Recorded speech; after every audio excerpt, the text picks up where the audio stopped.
Buenos días, mi nombre es Alison Castañeda, estoy acompañada de Isabela Bernal. Vamos a realizar pues la explicación de los temas de tercer corte de genética, que los hicimos en mapas conceptuales. Primero tenemos principio de Hardy-Weinberg. Em, el principio de Hardy-Weinberg es una teoría genética que explica cómo se mantienen las frecuencias de los alelos y genotipos en una población cuando no existen factores evolutivos. Este principio establece que las frecuencias alélicas y genotípicas, como lo tenemos aquí en el mapa, de una población permanecen de generación en generación si se cumplen ciertas condiciones, o sea, para poder tener un equilibrio Hardy-Weinberg. Aquí tenemos que está fraccionado en frecuencias alélicas y frecuencias genotípicas. En las frecuencias alélicas tenemos aquí que P significa frecuencia del alelo dominante y Q frecuencia del alelo recesivo, donde la suma de las frecuencias debe ser igual a 1 para poder que esté en equilibrio. Eh, Igual a 1 o al 100% de la población debe dar el igual. En las frecuencias genotípicas tenemos que esto explica explica cómo se representa la combinación de alelos. Entonces la fórmula es p al cuadrado más 2pq más q al cuadrado igual a 1. El significado es que p al cuadrado es un homocigoto dominante, o sea, un ejemplo como lo tengo yo por acá, AA en mayúscula, un homocigoto dominante, 2pq es heterocigoto y q al cuadrado es el homocigoto recesivo. Al igual, eh, bueno, esta ecuación permite calcular cuántos individuos presentan cada genotipo dentro de una población. También debe darnos eh, la suma igual a 1 o al 100% de la población. Algo importante para decir es que pues el equilibrio solo ocurre si no hay mutaciones, si no hay migración, si no hay selección natural, la población es grande, el apareamiento es al azar. Si alguna de estas condiciones cambia, pues la frecuencia genética, o sea, de estas que tengo aquí, la frecuencia genética también va a cambiar y va a ocurrir una evolución. Vamos a pasar pues, a explicar un poco sobre los ejemplos que tengo aquí a un lado. Tengo el ejemplo 1, eh, una población de 1000 personas, se sabe que 160 individuos presentan una enfermedad autosómica recesiva. La enfermedad se expresa con el genotipo AA recesivo, entonces necesitamos saber cuál es la frecuencia de Q y la de P. Entonces, como es un recesivo, vamos a coger que Q al cuadrado para poder sacar la frecuencia. Vamos a dividir 160, que son los individuos que presentan la enfermedad, en las 1000 personas, que es el total de las personas eh, o el total de la población. Esto me da 0.16. Aquí tendríamos ya Q como genotipo, pero necesitamos saber Q solito como alelo, entonces debemos sacar raíz cuadrada y eso nos daría 0.4. Para poder hallar P debemos aplicar la fórmula de las frecuencias alélicas que les contaba acá en la explicación del mapa. Entonces necesitamos que P más Q es igual a 1, entonces vamos a reemplazar P más 0.4, que fue lo que nos dio aquí en la raíz cuadrada de la frecuencia, y luego vamos a pasar a que todo lo que suma pasa a restar para poder hallar P. Entonces 1 menos 0.4 sería 0.6. Esa sería la frecuencia de P. Listo, vamos al segundo ejemplo que dice: en una población de 500 personas o individuos, se observa 180 con un genotipo AA, o sea, dominante, 240 con AA heterocigoto y 80 con AA recesivo. Nos preguntan que cuál es la frecuencia del alelo dominante P. Y pues aquí tenemos también las opciones de respuestas. Entonces lo primero es que pues debemos sacar la frecuencia y como lo hicimos arriba, eh, pues tenemos 180, 240 y 80, ya divide, entonces cada uno se divide en el total de la población para poder sacar la frecuencia, y eso es lo que se hace y aquí nos da 0,36, 0,48 y 0,16. Pero como nos vamos a centrar en P, que es lo que nos están preguntando, pues para poder saber cuál es la frecuencia alélica, que es lo que nos están preguntando, debemos sacar raíz cuadrada porque aquí lo tenemos es genotípicamente. Y la raíz cuadrada de 0,36 es 0,6 o 0,60, por eso la opción correcta es la C. Eso sería principio de Hardy-Weinberg. Bueno, ahora vamos a seguir con alteraciones cromosómicas.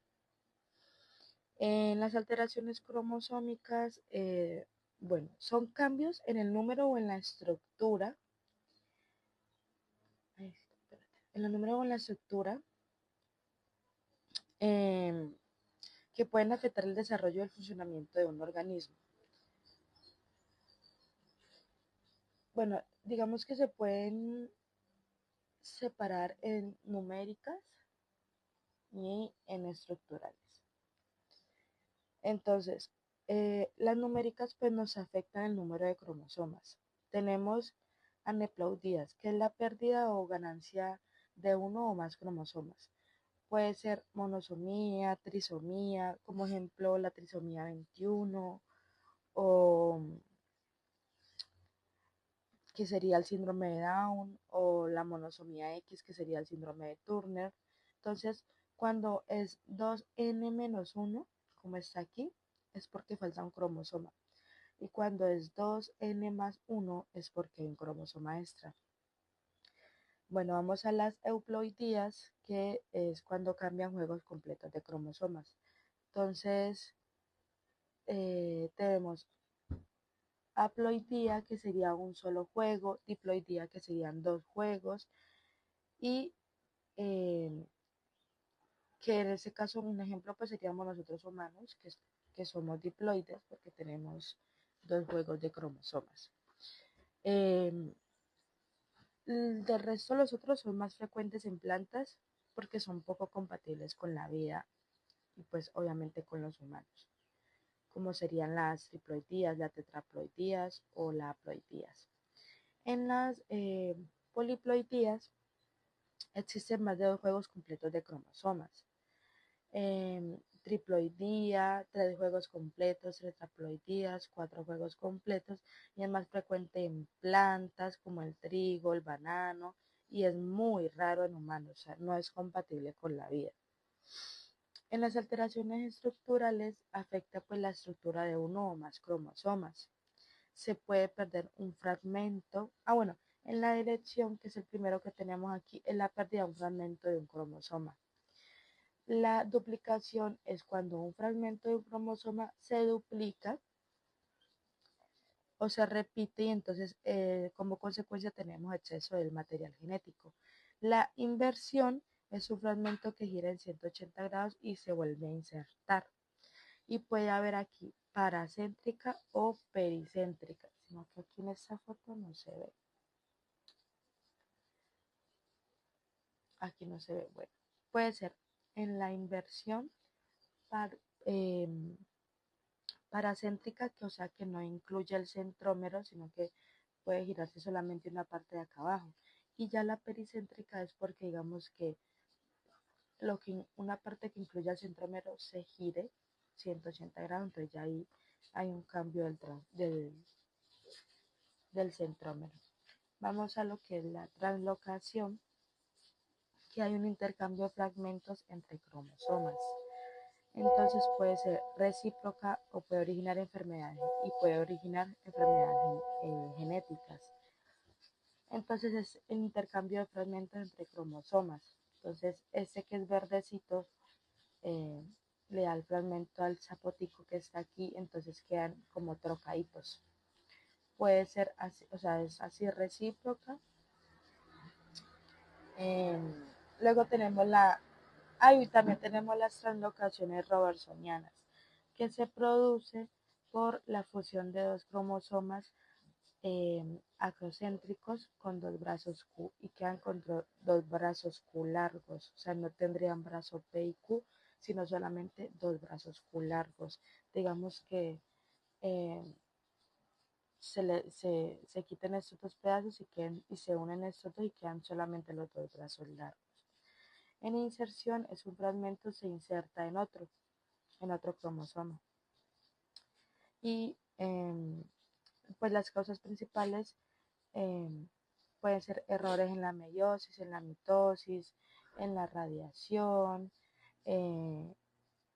abortos espontáneos, sustancias químicas o mutaciones espontáneas, y como consecuencia nos daría eh, enfermedades genéticas, malformaciones congénitas, abortos espontáneos y problemas de fertilidad.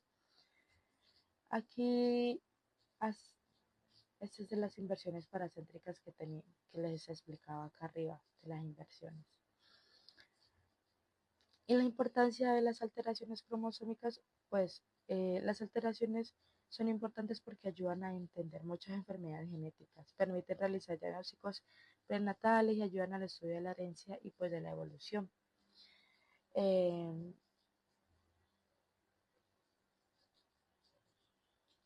Son detectables mediante cariotipos y técnicas citogénicas y son importantes para el diagnóstico prenatal, como ya lo decía, influyen en la evolución y en la diversidad genética de las poblaciones, muy importante. Y listo, eso sería todo. ¿Qué es el citoesqueleto? Recordemos que es una red de filamentos proteicos, la cual se localiza dentro de la célula. Esta tiene como función principal mantener la estructura celular y permitir que la célula pueda moverse, dividirse y transportar sustancias. Es parecido a un soporte o transporte como los huesos o como una carretera en la ciudad. Sus funciones principales son dar forma y soporte a la célula, organizar los organelos, permitir el movimiento celular, participar en la división celular, facilitar el transporte intracelular. ¿Cuáles son sus componentes? Estos pueden ser microtúbulos, microfilamentos, filamentos intermedios. Los microtúbulos son estructuras huecas y rígidas formadas por proteínas llamadas tubulinas, que son proteínas como tubos largos. Además de eso, tiene como función el soporte celular y la división celular. Normalmente las asociadas a los microtúbulos son MAP, que son proteínas que se unen para estabilizar o regular su función. Las proteínas motoras transforman energía química, que es el ATP, en movimiento. Se desplazan sobre los microtúbulos llevando una carga celular, como las cinesinas y las dineínas. Las cinesinas son las que transportan materiales desde el centro celular hasta la periferia. Son importantes como las vesículas, las proteínas y los organelos. Y las dineínas son las que transportan materiales hacia el centro de la célula. Quiere decir que van desde el extremo negativo del microtúbulo. Además de eso tenemos los cilios y los flagelos. Los cilios son cortos y numerosos y mueven sustancias sobre la superficie celular, como las células respiratorias. En cambio, los flagelos son largos y más pocos. Estos permiten el desplazamiento celular, como los espermatozoides. Tienen una organización de 9+2 de microtúbulos. Los microfilamentos son filamentos delgados formados por actina. Estos permiten la contracción muscular, la formación de pseudópodos y citocinesis. La actina puede existir como G-actina o F-actina. Y la contracción muscular tiene que ver con proteínas involucradas como la actina y la miosina. La miosina se desliza sobre la actina usando ATP, produciendo contracción muscular. Los filamentos intermedios son fibras resistentes que brindan estabilidad mecánica. Estos ayudan a resistir las tensiones, mantener estructura celular y anclar organelos. Algunos ejemplos podrían ser la queratina, la bimentina o los neurofilamentos. Ahora, ¿cómo se divide la división celular y el citoesqueleto? En mitosis, los microtúbulos forman el uso mitótico. En citocinesis, los microfilamentos de actina ayudan a separar las células hijas. Eso quiere decir que en retrospectiva es esencial el microesqueleto porque nos ayuda a mantener la forma celular, transporta sustancias, permite movimiento, nos ayuda a dividir células y además nos ayuda a mantener la organización interna. Los teratógenos y agentes mutagénicos. La genética estudia cómo se transmite y modifica la información hereditaria. Los teratógenos y mutágenos son importantes porque pueden alterar varias cosas, como el ADN, el desarrollo embrionario y el funcionamiento celular. Un teratógeno es como un agente capaz de causar malformaciones durante el desarrollo embrionario. En cambio, un mutágeno es un agente que produce cambios en el ADN. Además de eso, podemos encontrar carcinógenos, que son agentes de producir cáncer. A diferencia de un teratógeno, afecta el desarrollo fetal. Un mutágeno puede alterar el ADN y pues el carcinógeno favorece el cáncer.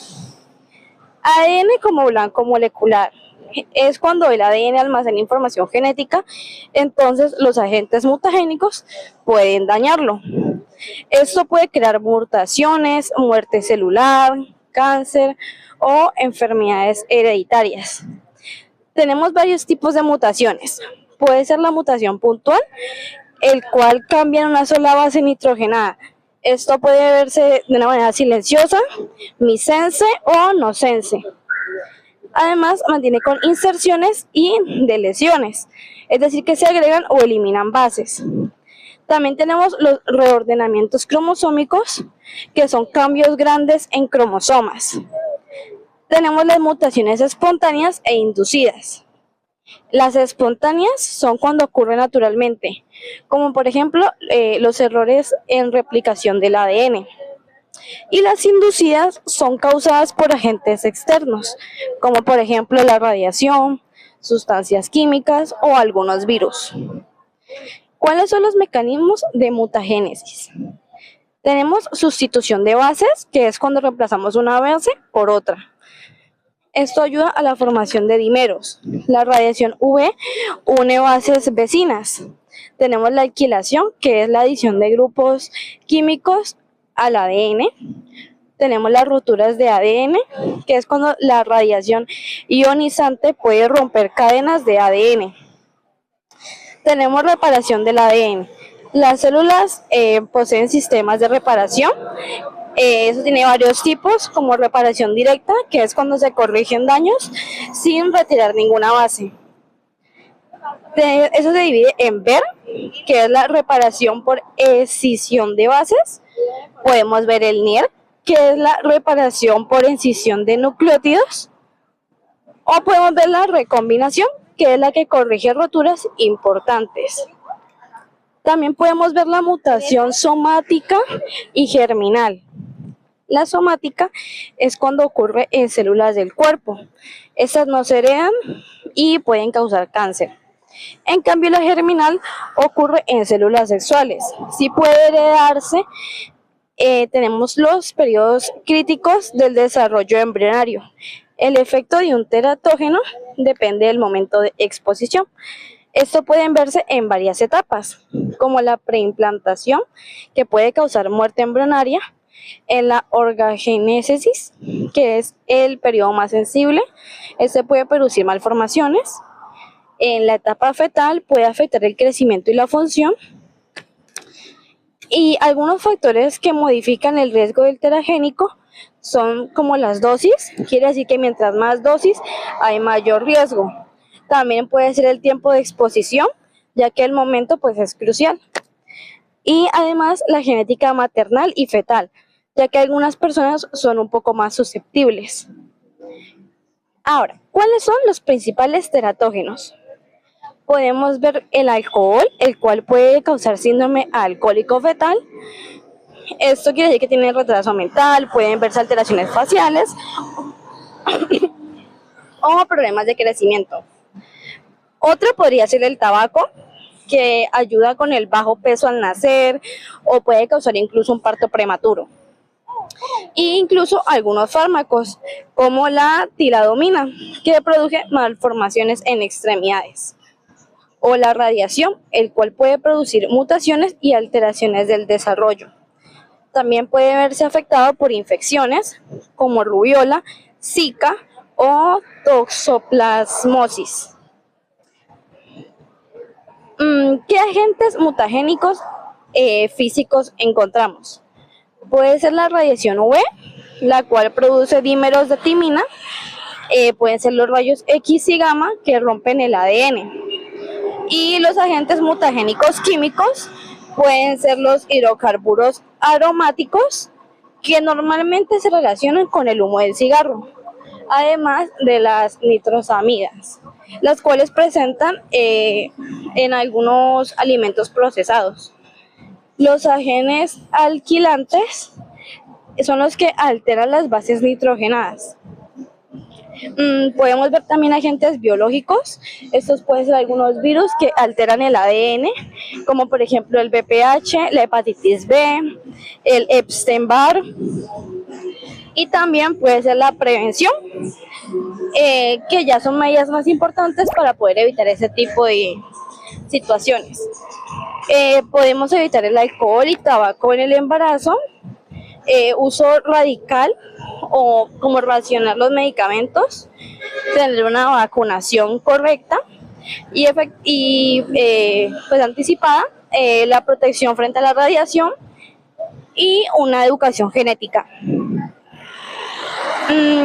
Y ya, eso sería todo por parte de nosotras, profe. Gracias.